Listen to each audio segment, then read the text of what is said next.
വീഞ്ഞ് ഒരു ലഹരിയല്ലേ? ദേവാലയങ്ങളിൽ വിശുദ്ധ കുർബാനയ്ക്ക് ഉപയോഗിക്കുന്ന വീഞ്ഞ് ഒരു ലഹരി പദാർത്ഥമാണല്ലോ എന്ന അഭിപ്രായം ഉയരാറുണ്ട്. ശരിയാണോ?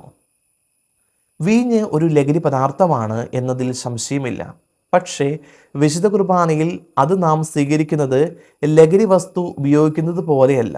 ഉദാഹരണത്തിന് ചില അരിഷ്ടങ്ങളിൽ അല്ലെങ്കിൽ ചില മരുന്നുകളിൽ ലഹരിയുള്ള പദാർത്ഥങ്ങളുണ്ട്. പക്ഷേ അത് ലഹരിയായിട്ടല്ല നമ്മൾ ഉപയോഗിക്കുന്നത്. വിശുദ്ധ കുർബാനയിൽ വീഞ്ഞ് ഉപയോഗിക്കുന്നത് അത് ലഹരി പാനീയമായിരുന്നതിനാലല്ല, മറിച്ച് ഈശോ കുർബാന സ്ഥാപിച്ചപ്പോൾ പാലസ്തീനായിൽ അവരുപയോഗിച്ചിരുന്ന പാനീയം തുടരുന്നതിനു വേണ്ടിയാണ്. വീഞ്ഞിന് പകരം മറ്റൊരു പാനീയം കുർബാനയ്ക്ക് ഉപയോഗിക്കാനുള്ള സാധ്യത തള്ളിക്കളയാൻ കഴിയില്ല.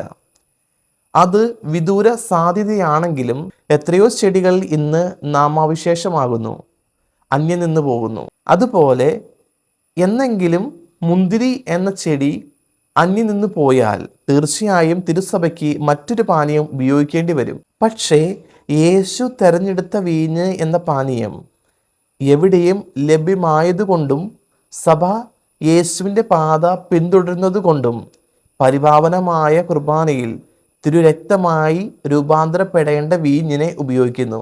ഏതെങ്കിലും ഒരു കാലത്ത് തക്കതായ കാരണത്താൽ ഇത് മാറ്റിക്കൂടുന്നില്ല. എന്നാൽ ഇന്ന് അത് മാറ്റുവാനുള്ള അനുവാദം സഭ ആർക്കും നൽകിയിട്ടില്ല.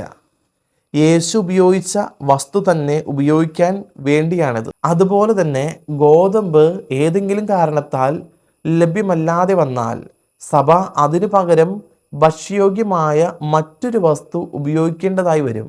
കാരണം എൻ്റെ ശരീരം ഭക്ഷിക്കുകയും എൻ്റെ രക്തം പാനം ചെയ്യുകയും ചെയ്യുന്നവൻ നിത്യം ജീവിക്കുമെന്നാണ് യേശു പറഞ്ഞത്.